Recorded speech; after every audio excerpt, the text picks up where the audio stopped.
Flávio Fernando. E aí, Flávio, pai do senhor Flávio. Eu falei, lá na igreja, fiquei com a vontade de já começar. Falei, não, mas deixa, já que ele vai lá não sai das perguntas. Porque a gente gosta, né, dessas coisas. Fala, Terra Santa, para quem é salvo em Jesus Cristo, não tem como, é uma paixão, é um sonho, é tudo de bom na vida, não é? Não fala verdade, bom demais. Afinal de contas, eu ainda não fui, mas deve ser bom demais lá. Eu quero ir em nome de Jesus. Nós também. Que o Senhor me dê graça. Gente, pra quem não se lembra, o Flávio esteve aqui com a gente tem uns 2 meses, Flávio? Mas já? Quando foi a viagem? Eu fui em junho. Então foi um mês antes. Foi ali, finalzinho de abril. Gente, tá vendo? Passa rápido. Jesus! Eu fui em final de junho, na verdade. Dia 24 de junho. Olha, e ele esteve aqui com a gente contando, né? A gente falou. Na verdade, na sua vinda a gente nem falou muito sobre Israel, a gente conversou sobre outros assuntos, sim, né? E aí você comentou que estava para ir para lá e passou, que foi quase 30 dias? Foi quase. Gente, olha que privilégio, quase 30 dias na Terra Santa. Foi com o propósito de um trabalho? Né? Isso, TCC, né, era da faculdade e tal. Isso, eu fui, na verdade, antes de Israel, fui para Itália, né? Fez um pouco da Europa, Portugal. Portugal, Itália, porque assim, a minha área de foco, né, é história antiga, então eu estudo muito o período romano, né, a história de Roma, e na área bíblica eu estudo muito a história de Israel, principalmente a transição ali do período clássico para o período onde Israel está inserido, né? Aí de lá eu desci para Israel, passei o tempo ali nas escavações arqueológicas, né? Principalmente na cidade de Laquis, né? Laquis, eu vi lá Laquis. Ali as milhares de lugares, porque até o guia falou pra gente, se você pensar que vai conhecer tudo aqui, os lugares dos fatos, nem morando aqui você consegue. Eu falei, é verdade, porque é ali, falou, cada lugar aqui, cada lugar aqui é uma história de muitos milhares de anos, né? Eu falei, nossa, ele falou assim, alguns está preservado, outros ninguém nem conta. Eu fiquei olhando aquilo e falei, realmente, porque Deus, quantos anos Abraão foi ali? Vamos perguntar pro nosso historiador aqui. Deixa eu só até fazer um passo atrás. O Flávio Fernando, o obreiro nosso aqui da casa, da De Vila Alzira, atualmente está lá na igreja de João Ramalho, então é obreiro aqui da casa. Talvez as pessoas não te conheçam, então é um irmão nosso, né? Um obreiro da casa, um estudioso da palavra de Deus, e também na profissão decidiu aí o TCC ir nessa linha de pesquisar a história antiga aí.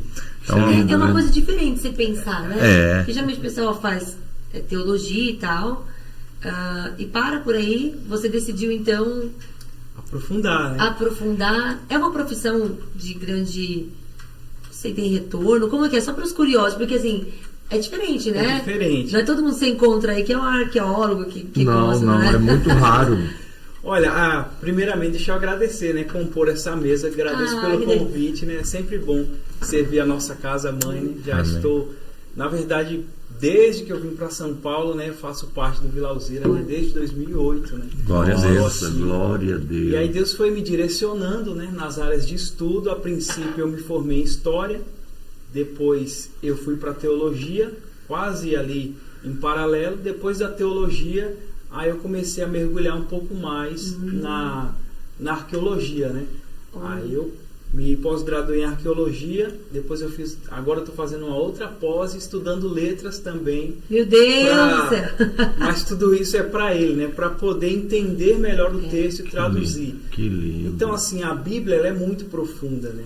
A Bíblia não é só a tradução que temos ali no português. É verdade. Vai muito além. Então, assim, se alguém quer estar na igreja, sentar, ouvir a palavra e ser cheio, amém. A Bíblia é suficiente. É suficiente, aquilo que se ouve numa pregação. Agora, para nos aprofundar, para compor material, para estabelecer melhor os nossos princípios de fé, porque assim, o mundo tem muitas pessoas que se aprofundam para defender as suas ideologias, as suas ideias. Sim, verdade. Porque nós... Não, né? Nossa, isso é lindo, Flávio. Então, principalmente na Assembleia de Deus, nós temos poucas pessoas assim que se aprofundam. Então, quando eu fui escolher minha primeira graduação, eu fiz uma prova e eu fui aprovado nela. Eu poderia escolher qualquer coisa. Sim. Desde medicina a engenharia. Eu falei, não, eu vou escolher história porque eu quero me aprofundar para que eu possa compor mais a Bíblia. Né? Não que a Bíblia precise desse respaldo, mas quando você faz esse link com a história, a arqueologia, com essas ciências que estão em volta, né, faz toda a diferença. Eu acho que é um sustento, vamos dizer assim, para validar. Sim. Porque hoje em dia as pessoas têm tantas dúvidas, né, Flávio? Tem pessoas que trabalham para gerar dúvida. Eu acho que elas são enviadas do inferno para isso. E o seu trabalho é justamente provar, né? Através de fatos reais, que eu acho que isso que é incrível. Porque você lê, aí a pessoa pode falar, isso aconteceu lá, né? Tem tal.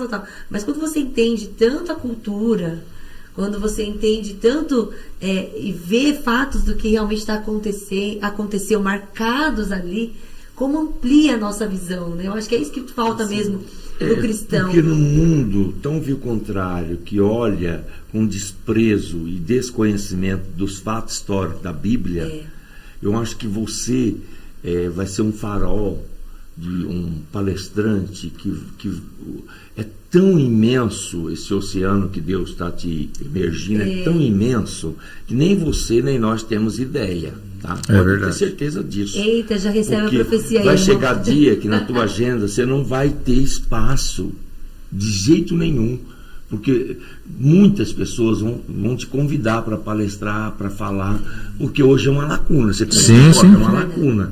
Tem, que nem você falou, no mundo, coisas que, ideias furadas aí, tem gente que gasta a vida inteira, se estuda, se investe, e sai falando, e para nada.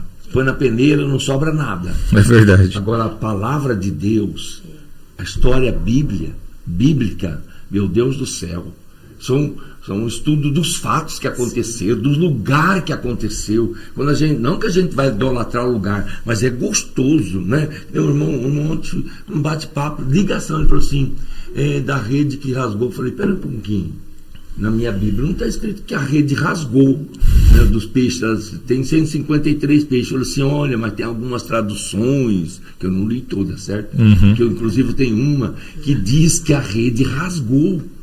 Falei, bom, então se tem, deve ter sentido da rede ter rasgado. Você entende? Então tem que respeitar alguém que leu mais que eu. Você concorda? Que nem você. A gente vai bater um papo com você, você vai falar coisas que a gente vai ficar assim, existe isso, né? Nós estávamos lá em Filipe, né, amor? Tinham acabado de descobrir a prisão onde Paulo ficou uns dias lá. E estava tudo cercado, escrito, aquela coisa toda. Eu falei, uau! Onde Paulo ficou preso, entendeu? Até então, a história não podia falar, não falava nada disso. Mas a partir daquele momento, bombou. Cercaram, puseram grade, porque descobriram naquele buraco que era uma prisão. E descobriram pela história que Paulo ficou preso lá. Ficou preso lá. Olha que lindo. Então, mas quem descobriu? Os arqueológicos. Os arqueológicos que descobriram, você entendeu? Eles vão procurando, e é coisa assim. Eu fico encantado com as histórias que a gente ouve. Só uma ouve. pausa. Pastora Lu acabou de escrever, ela tem medo de pregar no João Ramalho. O dia que eu for lá, eu não quero que a vizinha Flávio para ele ficar em casa. Flávio, por isso que eu falei só da cruz. Eu só sei o que aconteceu na cruz, entendeu? Porque história eu deixo pra você. Com a gente lá, que profundidade, né? Meu Deus. Eu acho que o que vai fazer a diferença, talvez você concorde comigo, eu vejo muitos estudiosos da palavra. A gente vê pessoas que estão, infelizmente, até mudando a palavra, de tanto que às vezes se estuda, e começa a criar coisa da conchinchina na cabeça. Assim. Isso é muito real nos tempos que a gente está vivendo. Mas isso que você falou da profundidade, e uma coisa que eu vejo em você, a gente comentou da outra vez que está aqui, porque se manter a chama do Espírito, ele não vai nos deixar ir para uma linha que não é dele. Exatamente. Palavra, né? Exatamente. Isso que vai fazer de você ser diferente, entendeu? Ser não um camarada voado, não, eu vou estudar que eu quero provar isso, que eu não concordo com isso. Não tem um espírito de rebeldia, tem um espírito de, entendeu? Glorificar a Deus. Não, eu quero cooperar. De cooperação. Né? Isso. É diferente. É diferente. Eu vejo isso que Por isso que eu falei que vai ser para a glória de Deus a tua vida, tudo que você está. Parece até hoje, fala, estou investindo, mas vai chegar uma hora, Flávio, que até você vai assustar. Agora deixa ele contar pra gente então um pouco. Vai, conta como é que foi. Você esses chegou lá, o que você viu? Você viu eu mais de novo? Eu tenho um monte de pergunta que eu não posso fazer agora, assim, de repente. Vou prometer escutar, porque eu tô. Agora a nossa curiosidade já explodiu um pouco, a gente exaustiu um pouco. E na paralela disso, além da viagem, eu falei que ia perguntar se a gente podia entrar nesse assunto. Junto, no dia 3 ou 4 de setembro, lançou também um livro, um e-book, né? Sim. Tá na Amazon, que eu vi lá. Que legal. Dedicação. Fizerem, façam de todo o coração. Uau, olha, gente. Flávio Fernando da Silva. Tá lá o livro Olha, gente, do Flávio também um e-book na Amazon lá. Então, está na Amazon, quem quiser ler na função de Kindle. Isso. Né? E quem quiser ilustrado tem na Hotmart também. Também já tá. Logo sairá também ele físico. Estamos Aleluia. primeiro levantando Que esses lindo. valores com os digitais para depois lançarmos o físico, né? E assim, o livro é um livreto, tem 75 páginas, é um convite à verdadeira dedicação, né? Então eu faço ali um paralelo de tempo. Vamos ler esse livrinho antes de fazer a próxima semana. Eu falo sobre tempo, eu falo sobre dedicação, sobre exemplos de dedicação, eu falo sobre dedicação virtual, o tempo que gastamos, porque tudo aquilo que nós direcionamos, consagramos e dedicamos o nosso tempo é uma dedicação, né? Então se torna um ídolo, se torna um Deus. É uma adoração. É uma adoração. E, inclusive você começa com uma citação do Alex Cardoso, se eu não me engano, Sim. que fala justamente o contrário, que o tempo perdido ou gasto com qualquer outra coisa. Exatamente. Tudo que fazemos antes e fora do tempo de Deus é tempo perdido. Eu fui dar uma pesquisada. Que lindo. Antes de cada capítulo eu coloco uma frase que dá sentido a todo capítulo, né? Então, inclusive o pastor falou de oceano, né? Lá no final tem uma frase da Madre Teresa, né? Que ela fala que o trabalho que ela faz é uma gota, né? Mas sem essa gota o oceano não estaria completo. Exato. Então eu falo Que valor a sua pequena ação, né? Exatamente. Então eu falo um pouco sobre isso. Aí cito uma frase de Edward Tufte também, que ele diz que as duas únicas indústrias que chamam os seus usuários, os seus consumidores de usuários é a internet, né, e a rede de drogas. Exatamente. É incrível isso. Eu faço esse paralelo, mas para mais Tem Tá lá, que ler, tá lá. tem que ler o livro, mas está Que muito lindo, bom. glória. Glória a Deus. Não Parabéns. porque eu fiz, que é a glória de Deus, mas eu procurei ao máximo assim, um tema que não é tão explorado, mas que ele está envolvido na nossa vida diária. Eu procurei de uma forma dinâmica, de uma forma profunda, trazer esse conhecimento, né? E eu não li ainda, mas eu quero ler e trazer de forma clara, né? Porque nem todo mundo... Não sei se vocês já leram algum livro de algum muito estudioso, que eles colocam umas coisas que a gente não entende. Esse tá de forma... Desculpa o palavreado, faz você se sentir muito burro. Não, esse tá de forma simples. Desculpa, eu já encontrei não só um livro, que eu cheguei mais ou menos a 30, 40 páginas, eu desanimei. Não sei se aconteceu isso com você, não terminei o livro. Falei, talvez a minha burrice, né? Minha burrice, eu fiquei logo com a minha burrice. A minha ignorância, nossa. Eu não consegui atingir o nível daquele entendimento que a pessoa escreveu o livro. Porque tem uns livros, você começa a mergulhar nele, você fica tão envolvido que, meu Deus do céu, é uma coisa gostosa, prazerosa, né, de ler. Quando acaba, você fica até com... Eu acho que o maior desafio para um escritor e para quem tem toda essa bagagem de conhecimento comunicar para quem não está na realidade, que nem na sua realidade. Você foi lá, emergiu, estudou, fez história, então você já está imergido nessa realidade. Pra gente que não, então vira um bicho de 7 cabeças, né? Às vezes você vê alguma coisa e fala assim, meu Deus, o que é isso? O que é isso, né? Mas conta pra gente como é que foi esses dias lá. Você passou 30 Eu passei, na verdade, 22 dias. 22 dias. 22 dias lá em exploração? Assim, a princípio a ideia era ir só pra fazer o TCC, né? Porque eu estava me graduando aqui pelo UNASP, né? Engenheiro Coelho, inclusive com o professor Rodrigo, né? Que é um dos professores da pós-graduação. E hoje, assim, em arqueologia bíblica, que é um dos ramos da arqueologia, né? Nós temos a arqueologia geral, que vai tratar de todo tipo de arqueologia, arqueologia submarina, subaquática, Aí você tem linhas do Egito, tem linhas da Mesopotâmia, e a gente trabalha com a linha arqueológica no sentido bíblico, né? Então hoje, a nível Brasil, ele é um dos mais conhecidos até pelo streaming aí, pela mídia, né? E nós estávamos ali juntos, né, para poder escavar na Terra Santa. É claro que assim, a gente tem que deixar alguns pontos evidentes.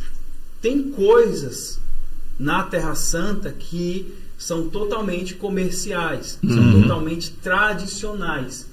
E tem coisas que não, que são totalmente arqueológicas. Então, tem que separar, né? Tem que separar. Então, até na caminhada lá, nós não andamos muito em lugares turísticos, né? Nós vamos muito nos lugares arqueológicos. É tanto que a gente foi, por exemplo, o lugar onde Jesus foi batizado. Ninguém vai lá, é pouca gente que vai. Já lá embaixo, perto no final lá do deserto, né? Já um pouco depois do Mar Morto, né? Você tem uma água turva, uma água barrenta, só que todo mundo vai na parte de cima. Que é a parte mais bonita. Onde vai os artistas, né? Onde vai todo mundo. Onde é para tirar foto. Onde é para tirar foto. Então, lá na parte de baixo é onde a arqueologia comprova que lá foi o batismo de Jesus. Sim, lá foi a passagem de Josué. Só que lá em cima não. Lá em cima é uma parte que não é tão comprovada, né, pela arqueologia. Então tem muito isso. Então nós devemos separar o que é histórico, o que é tradição, né, e o que de fato é o lugar onde aconteceu. Então o primeiro choque eu acho que é esse. Então, por exemplo, a própria Via Dolorosa, né? A gente sabe que a Via Dolorosa não é a Via Dolorosa, né?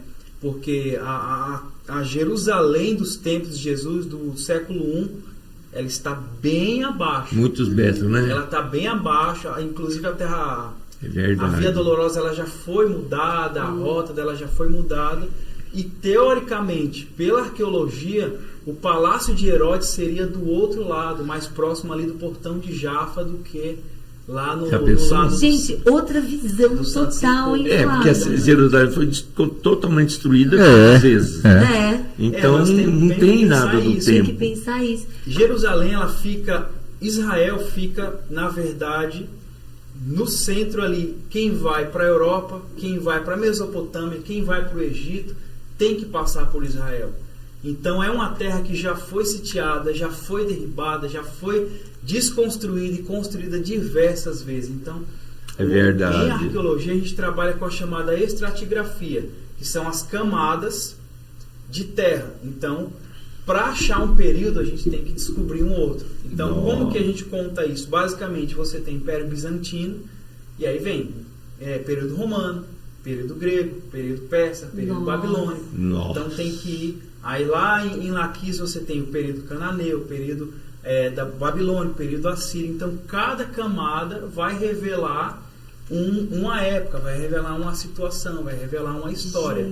Então, por exemplo, quando você chega ali próximo ao tanque de Betesda, né, você vai ver que tem uma descida e lá embaixo você tem o nível da Jerusalém dos templos de Jesus. Que é muito profundo. Muito profundo. Então, gente, deve ser incrível, né, mano? Você olhar e falar assim, não, tá aqui, mas olha quanta coisa tem em cima. Então, há um respeito, né? Claro que há um respeito com a tradição, há um respeito com os irmãos católicos, há um respeito com todo mundo que porque ainda tem essa questão também da divisão, né? Tem, por exemplo, onde Jesus nasceu, que eu já percebi, né? Que os católicos acham em ter um lugar que eles têm a mesquita deles. Aí então tem essa questão da religião também, que às vezes tem diferentes lugares, né?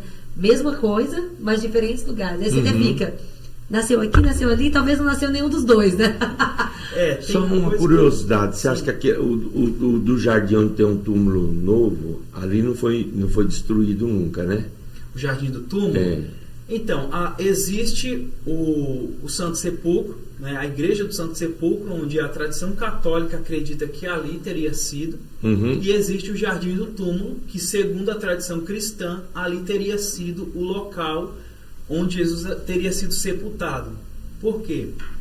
Existe em frente o Jardim do Túmulo, existe um monte, onde um dia olharam e falaram, aqui tem uma silhueta de uma caveira. Então identificaram que ali era o lugar da caveira, e segundo a tradição cristã, ali foi onde Jesus teria sido sepultado.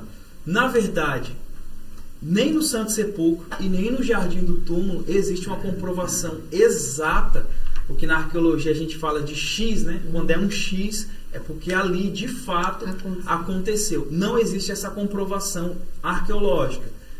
Porém, conforme tem o túmulo entalhado ali, cavado na rocha, você tem o local onde rolava-se a pedra, e você sente uma paz ali, você tem o jardim em volta. Então muitos acreditam que teria sido ali. Mas, conforme eu falei, se a gente pensar pela localização do Palácio de Herodes, teria sido para o outro lado, né? Não teria sido ali onde a tradição acredita, né? Mas não queremos frustrar. Eu vou fazer uma pergunta agora que talvez vá de encontro a isso, a essa questão da frustração. Para você, assembleiano desde sempre? Sim. Não gera-se um conflito de você, talvez, antes acreditar em algo e de repente a arqueologia, o estudo, o conhecimento te levar para falar, puxa vida, até hoje eu acreditei que era assim e agora é assado? Não tem um certo conflito nisso? Olha, existe uma linha tênue, assim, existe uma linha muito fininha. Eu costumo brincar, no vão entre o trem e a plataforma. Tem que ter esse cuidado, porque assim, Jerusalém é uma parada obrigatória para todo cristão. Acho que todo cristão, um dia na vida, deveria ir em Jerusalém, assim como o católico deveria ir no Vaticano e também em Jerusalém. Então, assim, você lê a Bíblia a vida inteira e nós imaginamos algo. Não, Jerusalém é desse jeito. Quando se chega lá, se não há um acompanhamento, se não há um guia que te direcione para os caminhos certos, pode haver uma frustração. É claro que assim, quando eu fui, é complicado, porque você vai com a mente de turista, a mente de historiador, a mente de cristão, tem que saber separar tudo. Então é saber observar cada ponto e extrair a melhor coisa de cada lugar, né? Porque tem lugar que nós sabemos que assim, muito do que se vê hoje em Jerusalém é obra das mãos da mãe de Constantino, né? Quando Constantino ele vai ser inserido, né, no seio da igreja, ele vai trazer algumas formas de culto para a igreja, né, algumas formas de adoração até romanas para dentro da igreja, né? E a mãe de Constantino, ela vai para Jerusalém e ela vai começar, segundo a tradição e segundo algumas pessoas locais, aqui aconteceu isso, e ela consegue determinar alguns pontos, e isso a tradição aceitou e é até hoje. Então, assim, não houve uma frustração, porque eu já havia me embasado muito, né, em como que era a Terra Santa, mas o fato de você estar ali, de poder pisar na Terra Santa, de poder caminhar pelas páginas da Bíblia, é algo que assim, só quando você vai lá, você sente. Então você começa a ligar os pontos, né? Ligar aquele grande mosaico. Por mais que não seja tão exato, né, que nem você está comentando, os locais, mas o fato de você saber, isso que você falou, de estar ali, saber que foi ali, né? Ali, porque com certeza durante os anos, desde aquela época, teve muitas alterações, né? Impossível não ter. Teve muitas, e assim, tem coisas que você sabe que é original. Por exemplo, um dos lugares mais emocionantes para mim foi o Kotel. O Kotel é o muro ocidental, né? Eles mesmos não gostam que chamam de Muro das Lamentações, porque o judeu ele tem essa mania de orar em movimento, né? Para que ele esteja em movimento com a palavra, com o Senhor. E eles choravam, eles se rasgavam ali, né? Então, quem via falava, eles estão chorando, estão se lamentando. Daí veio o nome de Muro das Lamentações, mas na verdade não é, o Muro Ocidental.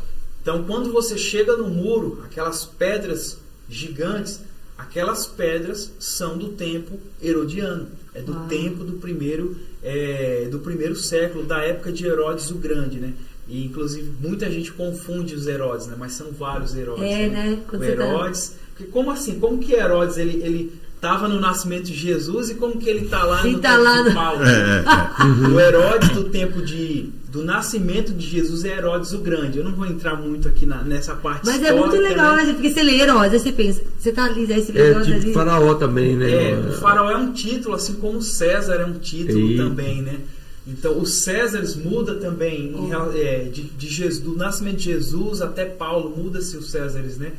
Então, o Herodes o Grande é o Herodes que ele reconstrói o templo de Jerusalém, por isso que chama o templo de Herodes, né? Que ele reconstrói esse templo, mas Jerusalém vem de um período grego.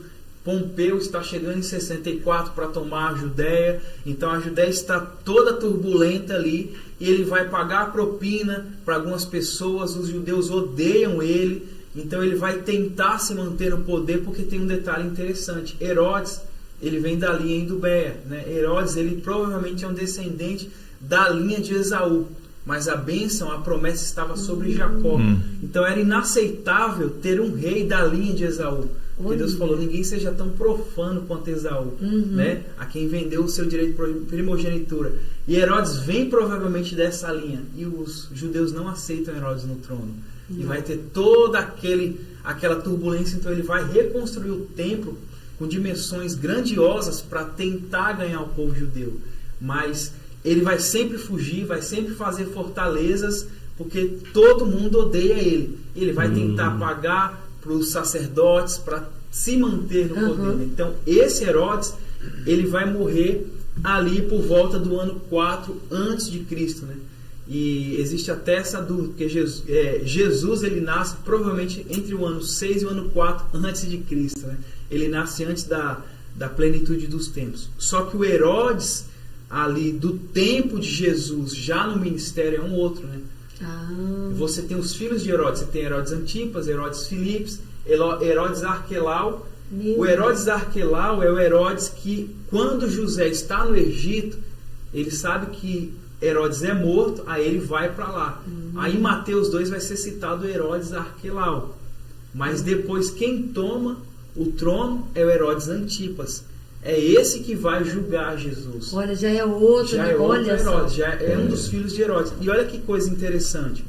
Devemos lembrar, eu já vou entrar na arqueologia, só para historiador contextualizar. Não, mas você tá gostando. Tá todo mundo aí, aleluia. Fala bastante. Mas existe um algo interessante que quando você está lendo a Bíblia, talvez não perceba esses detalhes, né? Mas a Bíblia, ela tem doutrina, mas é cerca de 25% de doutrina. O restante da Bíblia é história, é cultura, né? É tudo isso que envolve o texto. Então, quando Jesus ele vai falar alguma coisa, saiu Jesus de um lado, foi para o outro, passou pelo mar, subiu ao monte. Então, conta-se toda uma geografia, toda uma localização, toda uma cultura, para depois ele citar. Então, a Bíblia é muito cheia de cultura, geografia, história, né? E quando você fala essas porcentagens, chama atenção, né? Porque o quê? 20%, 30%? O restante é tudo cultura. Então, gente, quando você vê... tem que ter interpretação, senão faz uma salada. Exato. Então, quando o próprio julgamento de Jesus tem algo interessante ali. Porque Jesus... ele é levado, primeiro que assim, isso dá conversa para um outro assunto, mas eles quebram todos os protocolos de justiça para julgarem Jesus.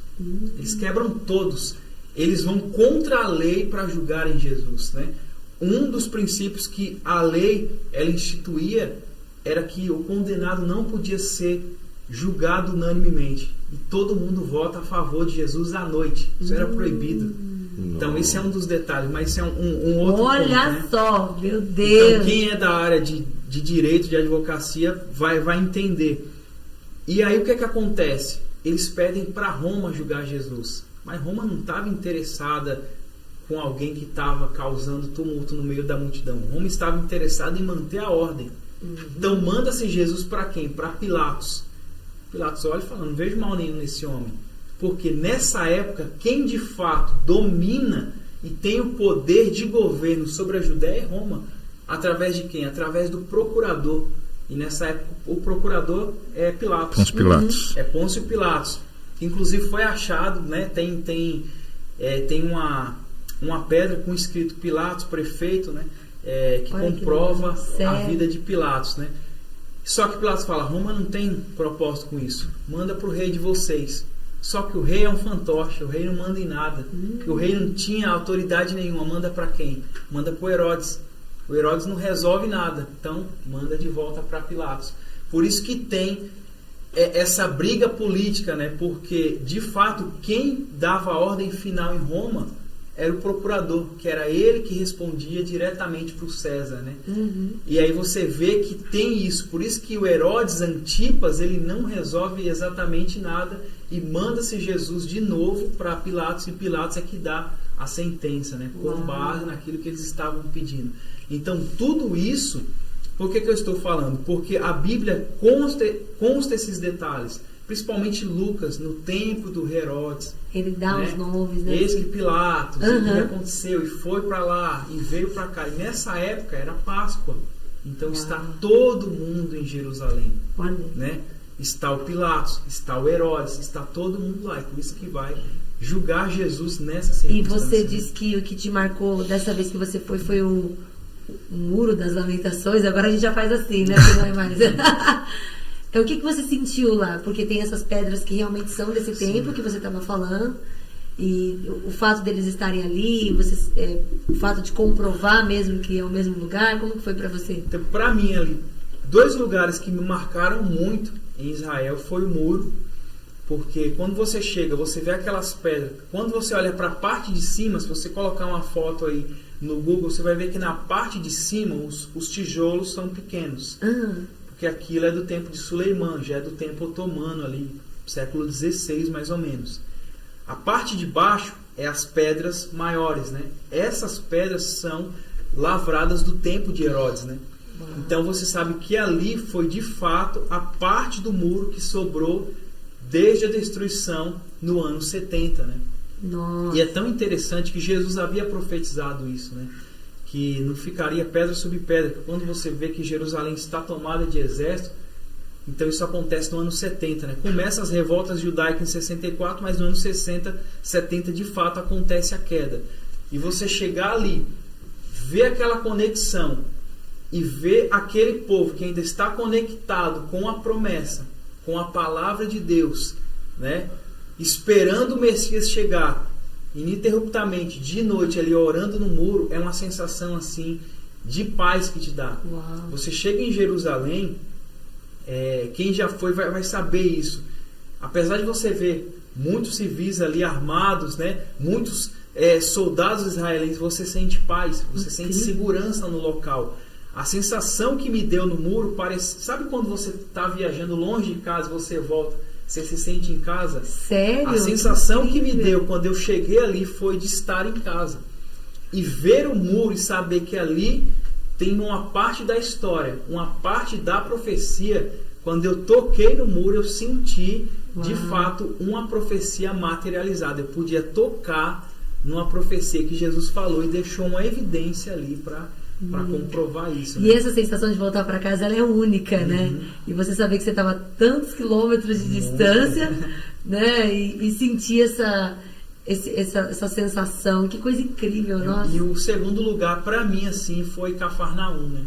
Cafarnaum está bem preservada, porque você tem na região outra cidade, Corazim, Betsaida, né?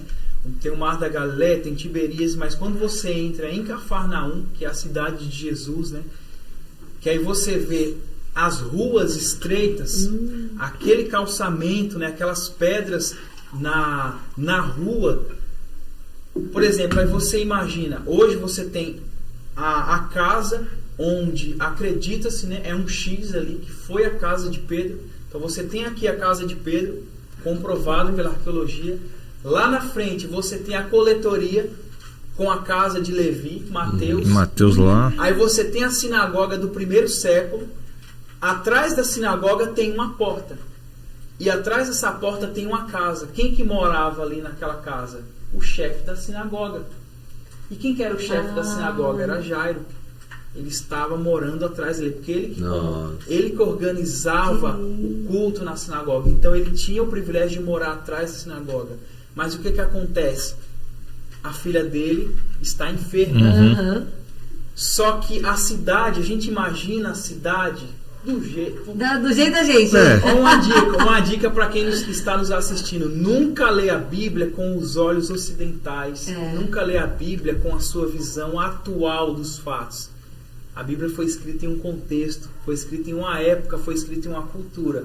Então eu preciso lançar luz naquele período para eu entender. E nós imaginamos a mulher do fluxo de sangue em Santo André, na rua larga, cheia de carro. Não, a cidade é pequena, é uma cidade... Não tinha carro, né? Não tinha carro, não tinha nada disso. E aí você imagina, Jairo lá na sinagoga, e da sinagoga você consegue ver a entrada da cidade. Olha que interessante, a rua era estreita. Então, quando Jesus ia passando, automaticamente era incômodo andar ali, porque a rua é estreita. Eu tenho fotos disso, mas se você entrar até no Maps aí e olhar a foto, você vai ver que as ruas são estreitas, então, são originais. Ele fala da grande multidão, talvez nem seria tantas pessoas assim, mas o fato de ser estreita, eu acredito que gerava um... Já apertava Jesus, né? Ali. Então, quando a mulher ela vem e toca Jesus, ele para, alguém me tocou, é algo que quando você está no local e você fala, foi aqui, isso enche muito o seu coração, né? Foi aqui que aconteceu. Só que é muito perto. É como daqui ali na nossa igreja. É muito perto, mas para Jairo foi uma eternidade. Olhar da sinagoga e ver que Jesus estava demorando foi muito longe. Olha como muda, porque a nossa ideia, né, é que ele andou... Você pensa numa cidade, você pensa em Santo André, 700 mil pessoas. Isso, que ele andou daqui no Parque das Nações, por exemplo, né? Uma coisa absurda. Não, foi perto, mas ao mesmo tempo foi longe. Por conta da situação que ele estava vivendo. Porque a mulher para, porque Jesus ele está entrando aqui na cidade, ele vai fazer a volta aqui, ele vai seguir direto na esplanada da sinagoga até chegar na casa de Jairo. Mas esse período a multidão trava ele ali. E pensar na cidade, por mais que tenha sido uma pequena multidão, foi a multidão da cidade inteira. Então. A multidão da cidade inteira que travou no Jesus, mesmo lugar. No mesmo lugar. E encostavam nele. Mas ele para e fala, peraí que alguém me tocou. Que alguém me tocou diferente. Porque de mim saiu virtude. Então, para mim, esses dois lugares foi um dos lugares mais emocionantes em Jerusalém. Em Israel. Fora de Israel, quem já foi em Roma, Roma é considerada a cidade eterna, né? Fundada ali em 753. Roma, ela ditou muita coisa, né? Roma, ela vai pegar muita coisa do Império Grego. A gente chama de Império Grego só didaticamente, mas é o Império Macedônico, né? E assim, ela pega muita coisa, né? E Roma, ela vai ditar regras, ela vai ditar um período. E quando você chega hoje em Roma, você olha aqueles grandes monumentos. Você olha para o Coliseu, você perde a vista assim, ó.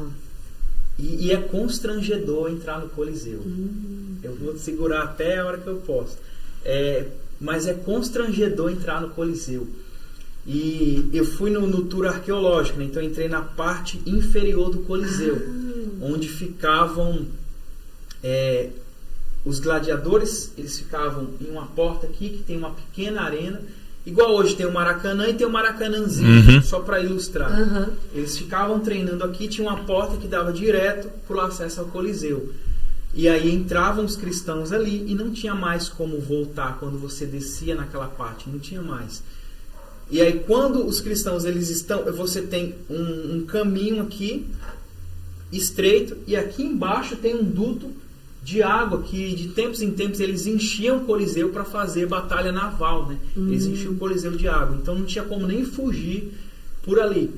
E aí quando você entra, assim como tem esses espaços aqui em cima tinha vários espaços de pedra que eles armazenavam leões, leopardos, tigres e fechavam. Então quando os cristãos estavam andando naquele caminho, os animais sentiam o cheiro deles. Só que eles estavam no escuro, então eles não podiam fazer nada ali. E os cristãos entravam na arena e aí o que faziam? Eles puxavam uma espécie de manivela, abria-se uma pequena brecha para que os animais pudessem receber a luz do dia, a luz que vinha ali do alto do Coliseu. Então eles entendiam, pegavam ali o instinto, sabia, tá para lá. Aquele é o caminho. E eles abriam tudo e soltavam os leões para que os leões fossem e ali devorassem, né? E, então o próprio Tertuliano ele fala isso, que o sangue dos cristãos é a semente, né? do Evangelho, né? E aí quando você olha tudo aquilo, é muito grande, é assim, é magnífico de ver o tamanho. O próprio nome Coliseu vem disso, né? Porque chama Anfiteatro Flávio, ou Flaviano, que é uma dinastia. E eles chamam de Coliseu pelo tamanho colossal. Aí você vê o Palatino, aquelas construções imensas. Você vê os arcos, aquelas construções imensas. O próprio Panteão. Você olha Roma toda gigantesca, de encher os olhos. Aí eu tô caminhando aqui e vendo cada detalhe naquilo que eu estudei a vida inteira, eu tô vendo na minha frente. E eu tô caminhando aqui, quando eu olho pro lado, eu vejo lá no fundo, atrás ali do Palatino, você tem o Coliseu, anda um pouquinho atrás da subida do Palatino, tem lá Cárcere Mamertino, né? Falei, foi ali, ó. Aí eu fui, só que já era 9h30 da noite, estava claro ainda e não conseguia entrar. No outro dia, 9 da manhã, aí eu cheguei, que era na prisão de Paulo. Né? Uau! Aí, pra mim, ali em Roma, foi o lugar mais emocionante, o lugar que mais mexeu comigo. Porque quando eu desci, que eu vi aquele lugar inóspito, que eu vi aquele lugar escuro, que eu vi aquele lugar fétido, sabe, aquele lugar gelado, somente um buraco no chão, onde passava água, um buraco em cima, que é onde descia a comida, era a única passagem de ar e de luz que tinha, muito pequena, e aqui tem uma porta, que eu já explico para que é essa porta, e uma pedra. Quando eu desci ali, que eu olhei para tudo aquilo, aí eu comecei a pensar, eu falei, meu Deus, o que esse homem viu, né? O que Jesus falou para ele? O que cegou os olhos dele para um império tão grande? Porque os imperadores, eles não tinham limite. Quando você chega em Roma, que olha para aquilo, você de fato entende por que eles se achavam deuses, né? É tanto que o nome imperador vem de imperator, vem, né, daqueles que detêm o poder. Eles se achavam deuses, eles se achavam os maiores, mas como um homem sozinho coloca o império daquele tamanho em colapso. Confronta eles, né? Coloca o império daquele tamanho em atenção para um homem, coloca ele no cárcere ali daquele jeito, e ele vai lá e escreve. Ele escreve Filipenses dali, né? Irmãos, outra vez vos digo, alegrai-vos, porque eu sei estar abatido, eu sei ter necessidade, mas eu posso todas as coisas naquele que me fortalece. Quando você olha, quando você lê essa palavra naquele ambiente, meu Deus, não tem como você mais ser o mesmo, pastor. Eu acredito. O que aquele homem viu? O que mudou a vida daquele homem ao ponto de ele fazer tudo aquilo? E todas as vezes que eu leio o Atos eu choro, porque parece que não terminou. Você não vê Paulo mais. Paulo sai da história. Ai, Paulo morreu. Eu fico em crise. Toda vez eu fui ler o diário de Anne Frank, por causa de meses ela não foi liberta. Aí eu vou ler Atos, por causa de pouco tempo Paulo simplesmente sai da história, mas ele coloca o império daquele tamanho em atenção. E tudo isso está lá. E a arqueologia, ela me dá base para saber, foi aqui, numa situação. E detalhe, esse buraco era a única passagem de água. Provavelmente ali era o único lugar onde ele tinha para fazer as suas necessidades, e era o único lugar onde ele tinha para beber água. Só tinha ali. E nessa porta que tem aqui era a única saída dele. Só que a única saída dele era a morte. Porque passando por aquela porta você chegava no espaço de César, e ali era a morte. E ele foi para a morte, mas ele falou: morrer para mim é Cristo. Né? Nossa. Morrer para mim é Cristo. Nos ensina uma lição Fantástica, né? Então isso para mim, é por isso que quanto mais nós aprendemos, mais nós provamos que não sabemos de nada, porque somos instrumentos. E tudo isso que ele nos dá é para ele. E a nossa fé fica fortalecida. Eu fui em Roma, mas nós não, nesse dia de visita a gente não foi. Eu fui visitar o templo onde dizem que estão os restos mortais de Saulo, de Paulo. Mas muitas pessoas ou não conseguem entrar nesse lugar ou desmaiam quando entram lá. Não sei se chegam a isso, né? Você que entrou nessa prisão, nesse lugar, mas tem pessoas que a hora que entram, que, né, tomam consciência que ele estava ali, que ele ficou ali preso um bom tempo, as pessoas não aguentam. Não aguentam. Desmaiam. É muito forte. E assim, você entra no nível da rua, aí tem a recepção e tem uma pequena igreja. Aí tem um pequeno museu com os achados da Mamertina. Aí você desce, tem um espaço onde tem uma homenagem a Pedro e a Paulo, né? E aí no último nível, que também em Roma, né? Porque existe uma Roma subterrânea também, né? E é tanto que algumas partes de Roma não tem árvore, né? Porque não tem como, porque tem uma Roma por baixo, né? É um dos únicos lugares que eu não consegui visitar foram as catacumbas, né? Ficava lá em Santo Calixto, eu não consegui ir lá, que era um pouco mais longe, né? E você desce no último nível, é que está no nível da Roma antiga, é que está a prisão. Então tudo isso nos ensina que esse livro é real.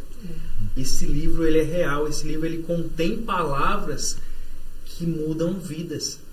Que a mesma coisa que mudou a vida de Paulo, ao ponto de ele olhar para trás e falar, eu tenho por perda todas as coisas pelo conhecimento da glória de Deus, ele pode nos mudar. Amém. Ele pode mudar situações, né? Antes de eu entrar aqui, vocês estavam comentando exatamente dessa insuficiência, né? Das pessoas que não se satisfazem, né? Porque as pessoas querem aquilo que enche os olhos, né? Eu até falo um pouco disso no livro Dedicação, sobre aquilo que temos buscado, aquilo que tem nos preenchido, né? E quando você está cheio de Deus, as demais coisas podem esperar, né?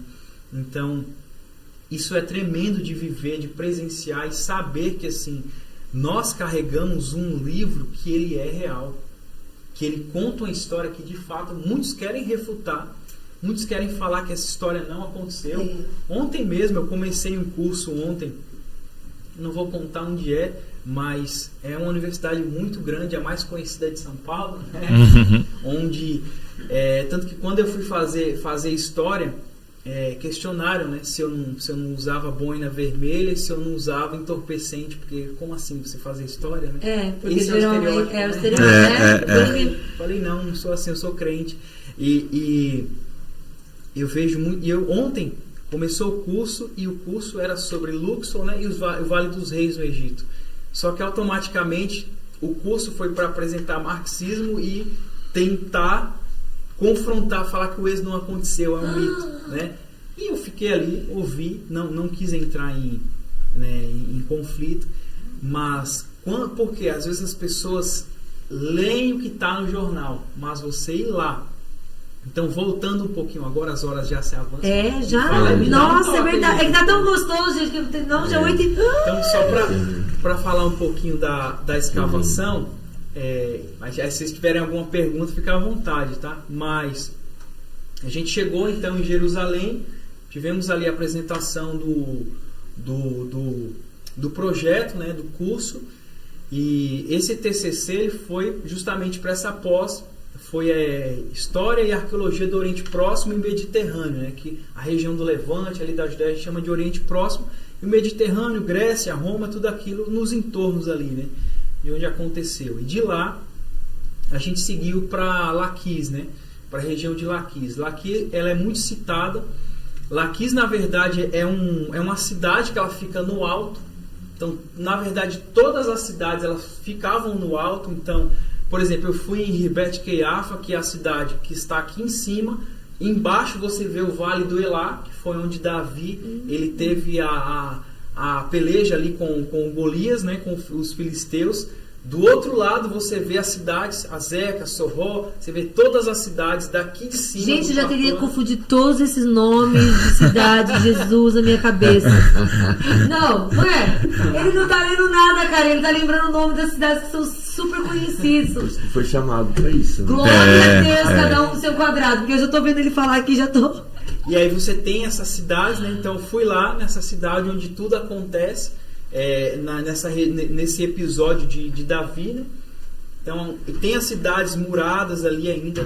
Então tem dentro de cada uma dessas coisas tem muitos detalhes que a Bíblia fala, que a gente aprende muito.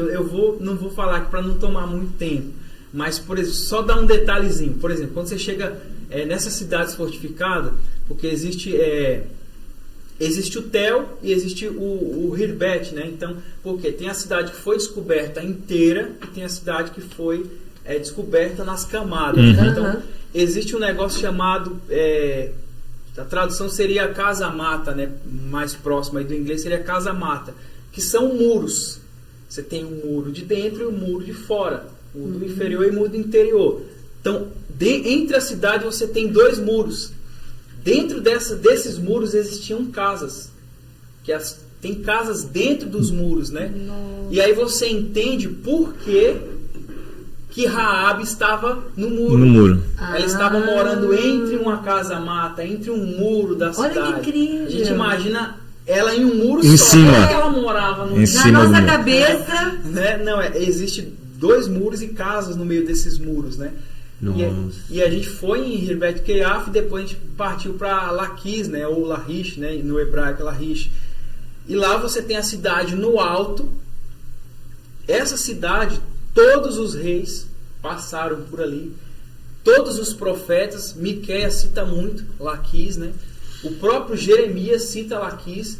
Em Jeremias 24, 6 e 7... vai falar da invasão babilônica. Ele diz: nós não estamos vendo mais os sinais de fumaça que vem de Azeca, né?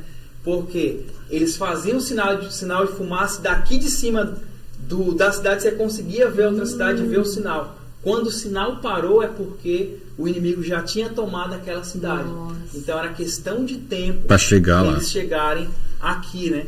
Então lá em Laquis você tem lá no alto você tem o templo, né? Onde ficava o templo. Um pouco aqui você tem o templo do sol. Então você vê um pouco dessa mistura da idolatria que tinha com os cananeus. Aqui na chegada de Laquis você tem a rampa que os assírios fizeram para subir em Laquis. Foi achado ponta de flecha, foi achado muita coisa ali.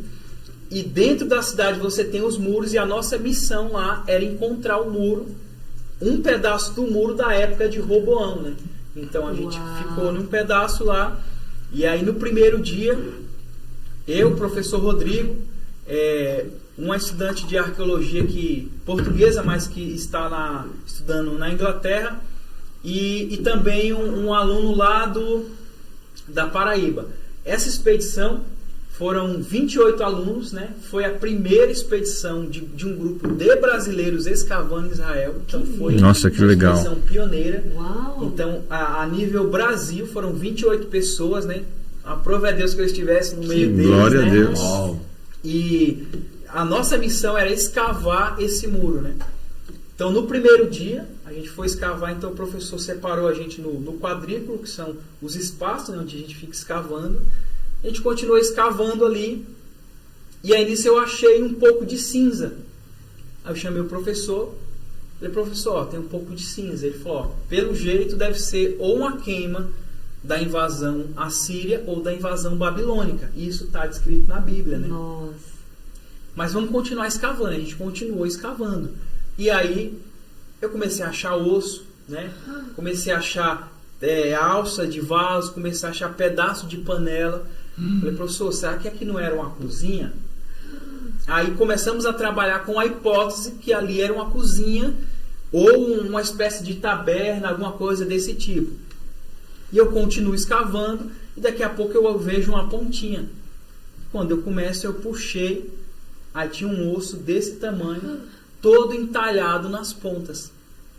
Todo entalhado nas duas pontas, Quando o professor viu, Aí. os olhos dele, né, encheu assim. Ele falou, Flávio, o que é isso? Aí rapidamente a equipe, porque assim, deixa eu explicar rapidinho, dá tempo. Dá, né? vamos lá. Deixa eu explicar rapidinho. Lá em Laquis existem algumas expedições, né, que aconteceram durante vários períodos da história de Israel. Atualmente quem comanda esse sítio é um dos mais conceituados a nível mundo, que é o Joseph Gaffin, que é um arqueólogo israelense, né? Uma pessoa assim, sensacional. E aí tem a equipe de australiano que estava escavando na parte A, tinha a equipe de americanos que também estava na parte B, e lá na área DD, que era a nossa parte, estavam os brasileiros, né? E estavam também os coreanos, né?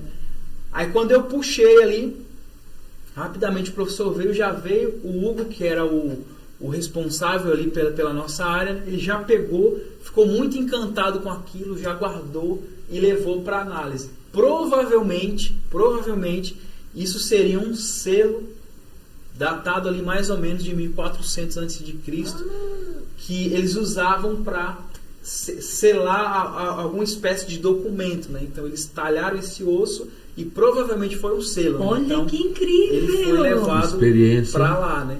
Aí isso no primeiro dia eu já fiquei encantado. Aí no segundo dia precisava abrir uma escada e é um muro, né? Sol de 40 graus embaixo daquela tenda. A gente começava a escavação 5 da manhã, né? E aí tinha que abrir a escada. E aí eu fui abrir a escada junto com o Rô, com um amigo coreano, né? E começamos a abrir essa escada. E eu com muito cuidado ali, observando. Quando eu puxo, eu vi uma cerâmica branquinha. Aí eu peguei, passei o pincel, limpei, olhei e falei, professor, ó. Aí ele vem encantado para ver aquela cerâmica. Essa cerâmica chama uma cerâmica cipriota. É uma cerâmica que ela vinha do Chipre. É uma cerâmica caríssima, caríssima. Só quem podia ter essa cerâmica eram pessoas da alta sociedade e ela estava ali. Então provou que havia comércio já entre essas cidades, né? Para ter e essa cerâmica ela é datada de mais ou menos também 1400 antes de Cristo. Ela é branca, toda detalhada, toda pintada. E aí o pessoal tirou foto, o NASP fez vídeo, e aí isso correu e todo mundo ficou muito encantado. E depois eu achei uma cerâmica cananita, né? Então, para honra e glória do Senhor, dos 5 achados ali, 3 você estava lá. Deus ele abriu os meus olhos e eu consegui encontrá-los, né? Que experiência única. Além do muro, né? E aí no último dia nós conseguimos chegar no objetivo que achamos o muro da época de Roboão. Achamos ele está lá. Gente, nossa, é demais. Eu fui ler sobre, eu vi onde você estava. Assim, então, eu fui ler sobre Tel Aquis, que fala? Tel Aquis, e eu vi essa questão do Roboão, tal, até era uma das perguntas que eu ia fazer, você já entrou no assunto, e eu vi toda essa questão. Então, esses achados, todos os dias acham coisas lá. As escavações estão acontecendo agora lá. Então tem gente escavando o tempo todo lá. Sim. Então você vê como a gente conhece, mas tem... Não que a gente não está buscando conhecer a Bíblia, porque a Bíblia a gente conhece, mas... Está provando as histórias. Exatamente. Comprovando aquilo que a gente já conhece, que a gente já sabe. É tremendo isso, né? Que não tem muita coisa que tem na arqueologia que comprova isso. Nós vamos ter que trazer o Flávio de volta. Gente. Muitas vezes. Muitas vezes. Eu acho que podia vir terça-feira. Sabe, Flávio, que é tão importante a gente falar desses fatos reais, porque eu vejo que a Bíblia, né, um dos livros mais proibidos do mundo. Por quê? A gente estava falando sobre isso em umas últimas aulas da base. As pessoas, a gente tem tanta facilidade de ter a Bíblia, a gente tem a Bíblia na mão, inúmeras versões, e nem o básico, poucos cristãos leram a Bíblia inteira. Eu vejo você navegando na Bíblia, na história, na cultura. É um livro tão fascinante, com o autor do nosso lado para nos inspirar. E a gente está vivendo uma época cada vez mais em que as pessoas têm 300 Bíblias em casa, mas não têm a leitura. Lê a Bíblia. Não tem essa paixão. E eu estava assistindo, por acaso, uma ministração da Camila Barros, e antes dela começar a pregar, ela entrega uma mensagem de Deus, né? Assim, muito simples, do jeito dela. falando assim: irmãos, voltem a andar com a Bíblia debaixo do braço, a Bíblia física. A Bíblia papel. Façam um protesto silencioso, porque chegará dias em que vão nos arrancar a Bíblia. E vendo você falar de toda essa história, nos dá amplia a nossa visão de amor pela palavra. Não é isso? Eu acho que é isso que a gente precisa ter. Puxa, o Senhor deixou registrado para nós essa história, essa trajetória, ricas culturas, detalhes. E às vezes a gente não valoriza de ler, ou lê só os 20% que fala aquilo que a gente quer ouvir de Deus, né? Ou faz uma caixinha de promessas. Deixa eu ver o que Deus vai falar comigo hoje. Então eu acho que é muito importante, eu vendo você falar e falar assim: Senhor, realmente nos inspira a amar a palavra, querer conhecer a palavra, né? Ter essa visão de que Deus nos deixou valorizar, amar. Hoje tudo bem que tem a Bíblia no celular, mas que privilégio ter ela escrita, procurar versões, livros que falam, né? Eu acho que é diferente você ler no celular, ouvir no celular, é bênção, mas quando você pega a Bíblia assim, eu estou aqui no Salmo 106, e olha que coisa tremenda, já que começa: louvai ao Senhor, porque Ele é bom, porque a sua benignidade dura para sempre. Quem pode referir as obras poderosas do Senhor? Quem pode contar? Quem pode pesquisar? Quem pode crer?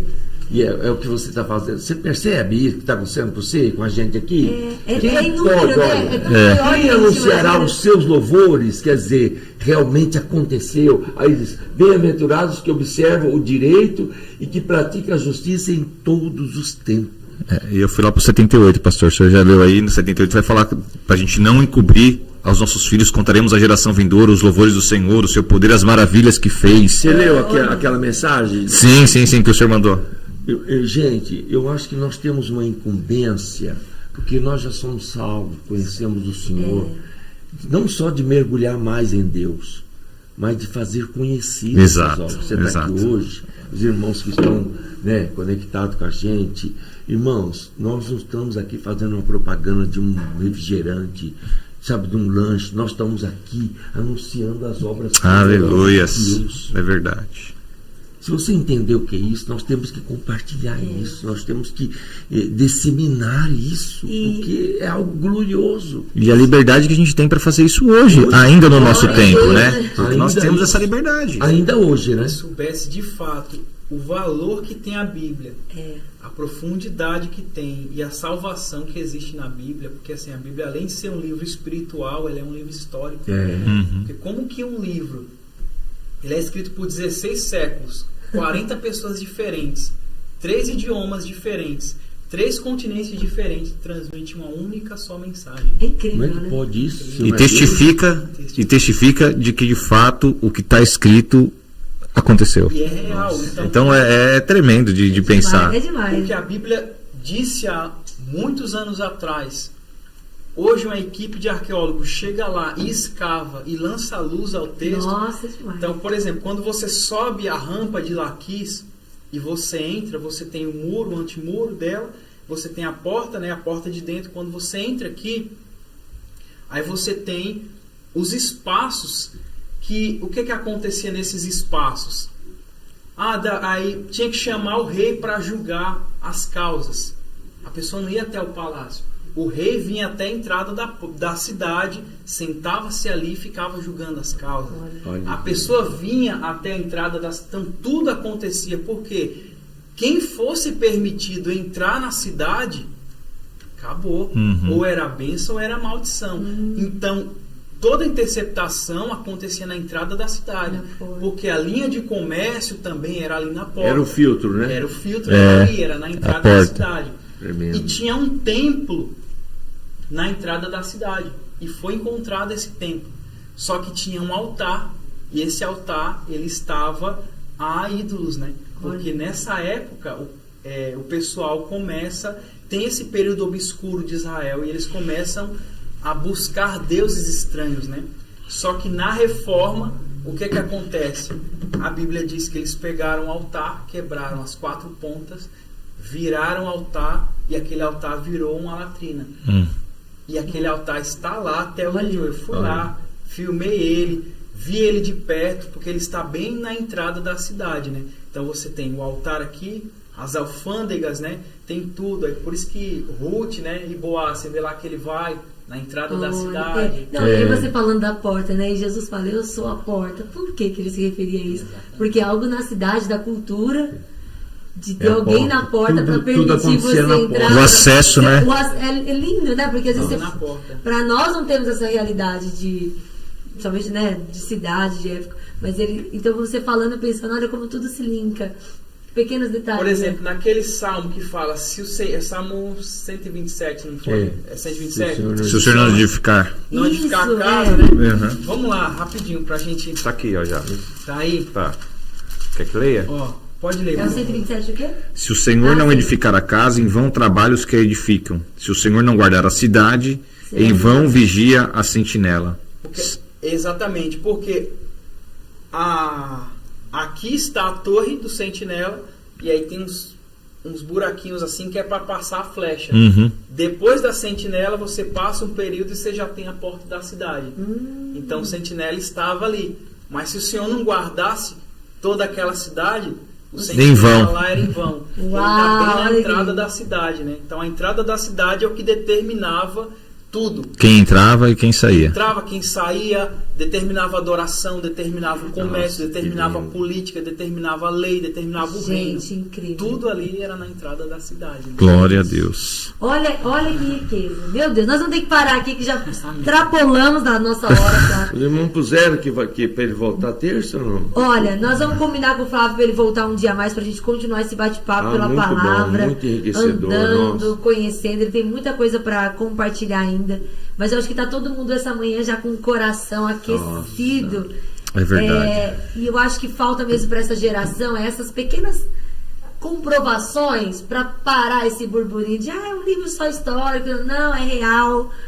É real. Ele é a palavra de Deus. Foi ontem, é hoje e será eternamente. É o mais lido, o mais divulgado, o mais conhecido. E é o livro de Deus, é o livro dos livros, né? Que coisa linda. Olha, foi colocado aqui no nosso chat o link para você adquirir o livro do Flávio, para você entrar aí, comprar, já baixar. E nós vamos nos organizar para ele voltar. Mas que manhã poderosa. Flávio, obrigada, que o senhor continue. A gente nem viu o tempo passar. Não, nossa, passou, a gente estava bebendo aqui das histórias. E que coisa maravilhosa. Então, muito feliz mesmo. Vai orar ou vocês querem? Vamos orar. E inclusive nessa oração, embora o próprio Flávio vai orar, né?